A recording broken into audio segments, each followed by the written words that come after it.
आकाशवाणी नागपूर विणा डोंगरवार आपल्याला प्रादेशिक बातम्या देत आहे. ठळक बातम्या.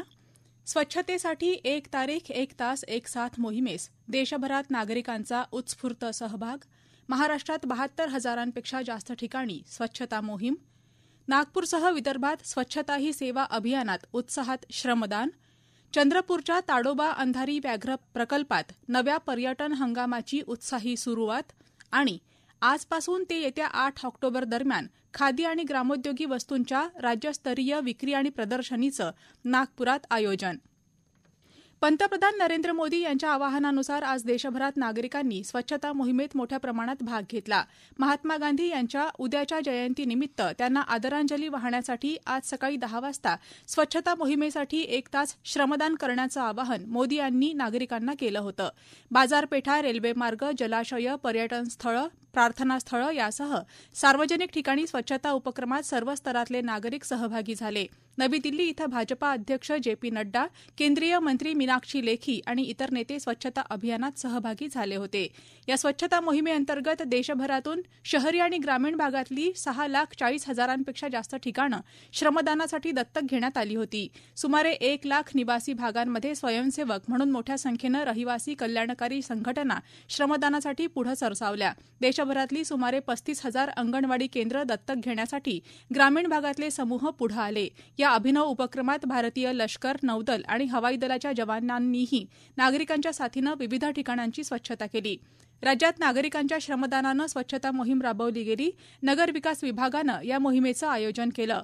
मुंबईत आज गिरगाव चौपाटीवर उत्साही नागरिक, विद्यार्थी यांच्या जोडीनं राज्यपाल रमेश बैस, मुख्यमंत्री एकनाथ शिंदे आणि मान्यवरांनी स्वतः हातात झाडू घेऊन श्रमदान केलं आणि स्वच्छतेसाठी 1 तारीख 1 तास या राज्यस्तरीय मोहिमेची सुरुवात केली.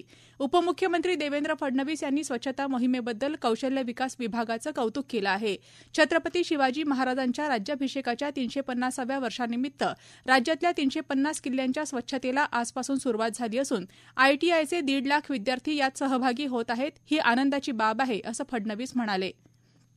नागपूरसह संपूर्ण विदर्भात आज पंतप्रधान नरेंद्र मोदी यांनी जाहीर केलेल्या स्वच्छता ही सेवा या अभियानाअंतर्गत 1 तारीख 1 तास श्रमदान या उपक्रमाचं आयोजन उत्साहात करण्यात आलं.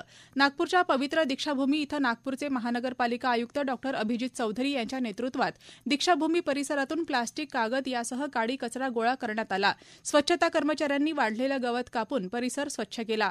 अमरावती शहरात महानगरपालिकेच्या वतीनं साफसफाई अभियान, आरोग्य शिबिर आणि इतर उपक्रम याप्रसंगी राबवण्यात आले. राज्यसभा खासदार डॉ. अनिल बोंडे यांनी स्वतः 1 तास श्रमदान करून मनपाच्या साफसफाई कर्मचाऱ्यांचा सत्कार केला.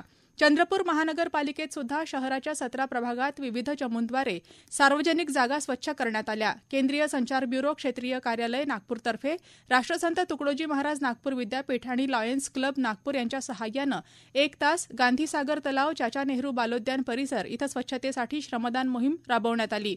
राष्ट्रसंत तुकडोजी महाराज नागपूर विद्यापीठाचे कुलगुरू डॉ. सुभाष चौधरी, प्रकुलगुरू डॉ. संजय दुधे, राष्ट्रसंत तुकडोजी महाराज नागपूर विद्यापीठाचे राष्ट्रीय सेवा योजनेचे विद्यार्थी, लॉयन्स क्लबचे पदाधिकारी तसंच NCCच्या विद्यार्थ्यांसह विविध महाविद्यालयांचे विद्यार्थी साफसफाई मोहिमेत सहभागी झाले होते.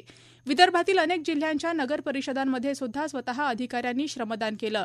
वाशिमच्या जिल्हाधिकारी भुवनेश्वरी, सहाय्यक जिल्हाधिकारी अपूर्वा बासूर, औद्योगिक प्रशिक्षण संस्थेचे शिक्षक, विद्यार्थी तसंच समाजकार्य महाविद्यालयाचे विद्यार्थी आणि कर्मचारी यांनी वाशिम बस स्टँड परिसर स्वच्छ केला. स्वतः जिल्हाधिकाऱ्यांनी तासभर श्रमदान केलं. नागपूरमधील विविध केंद्रीय शासनाच्या कार्यालयांतर्फे स्वच्छता उपक्रम राबवण्यात आला. यामध्ये दक्षिण मध्य सांस्कृतिक केंद्राद्वारे कल्याणेश्वर शिवमंदिर तेलंगखेडी इथं स्वच्छता करण्यात आली. राष्ट्रीय प्रत्यक्ष कर अकादमीतर्फे अकादमी आणि अंबाझरी तलावाला लागून असलेला रस्ता स्वच्छ करण्यात आला.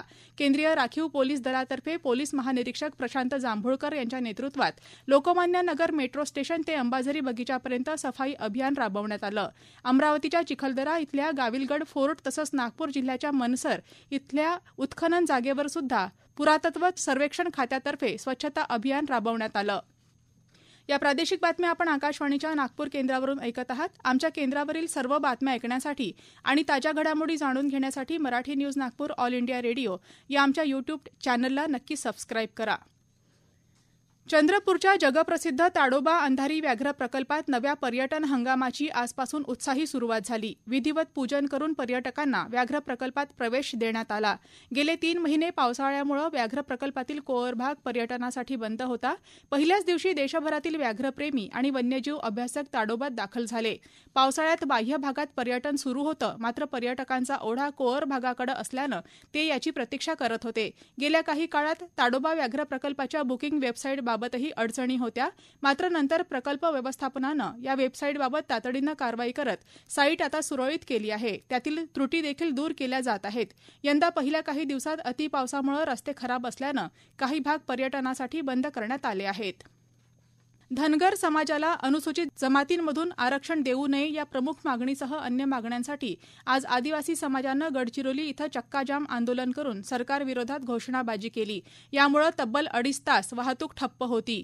शिवाजी महाविद्यालयापासून शेकडो आदिवासींनी इंदिरा गांधी चौकापर्यंत मोर्चा काढला. त्यानंतर चक्काजाम आंदोलन केलं. यावेळी आंदोलनकर्त्यांनी राज्य आणि केंद्र सरकारच्या विरोधात घोषणाबाजी केली. आमदार डॉ. देवराव होळी, माजी आमदार डॉ. नामदेव उसेंडी, डॉ. नामदेव किरसान, कुणाल कोवे, क्रांती केरामी आदींनी चक्काजाम आंदोलनात सहभागी होऊन उपस्थितांना संबोधित केलं.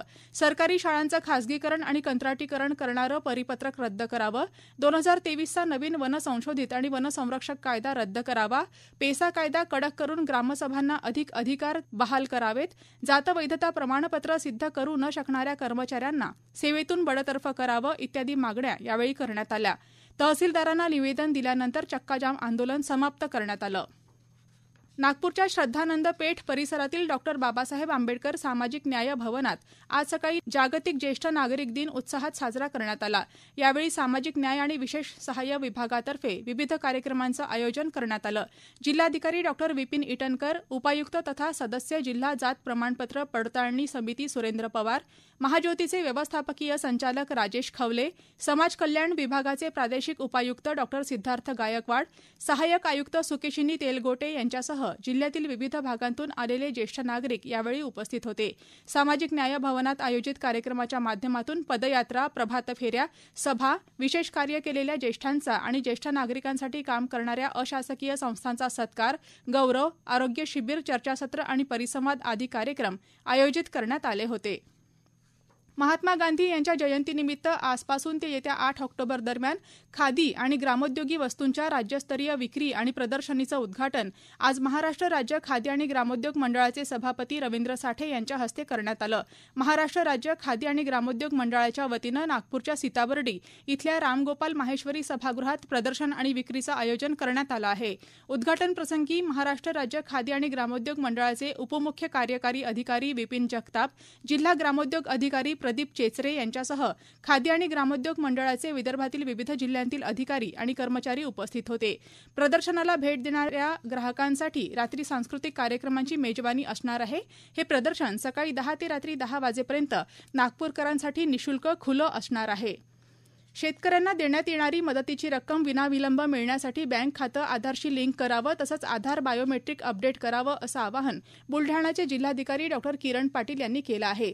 जिल्ह्यातील काही शेतकऱ्यांचं बँक खातं आधारशी लिंक नसल्यामुळे आधार प्रमाणीकरण करूनही बँक खात्यात रक्कम जमा झाली नसल्याचं निदर्शनास आलं आहे. तसंच काही शेतकऱ्यांचे आधार निष्क्रिय झाले आहेत. ज्या शेतकऱ्यांच्या आधारला 10 वर्ष झाली असून त्यांनी आधारमध्ये कोणतेही अपडेट केलेले नाहीत, त्यांनी सर्वप्रथम आधार केंद्रात आधार बायोमेट्रिक अपडेट करावे लागणार आहेत.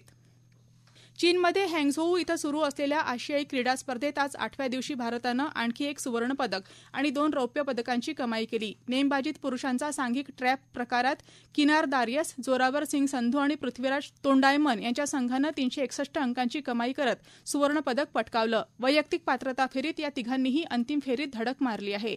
महिलांच्या ट्रॅप प्रकारात मनीषा कीर, प्रीती रजत आणि राजेश्वरी कुमारी यांनी भारताला रौप्य पदक मिळवून दिलं. त्यांच्यापैकी फक्त मनीषा कीर अंतिम फेरीसाठी पात्र ठरली. महिलांच्या वैयक्तिक गोल्फ स्पर्धेत आदिती अशोकनं रौप्य पदक पटकावलं. या स्पर्धेत भारतानं आतापर्यंत 11 सुवर्ण, 16 रौप्य आणि 14 कांस्य पदकांसह एकूण 41 पदकांची कमाई केली आहे. पदक तालिकेत भारत सध्या 4थ्या स्थानावर आहे. नागपूरच्या प्रादेशिक हवामान केंद्रानं वर्तवलेल्या अंदाजानुसार पुढील 2 दिवसात संपूर्ण विदर्भात हलक्या ते मध्यम स्वरूपाचा पाऊस पडण्याची शक्यता आहे. याबरोबरच हे प्रादेशिक बातमीपत्र संपलं. नमस्कार.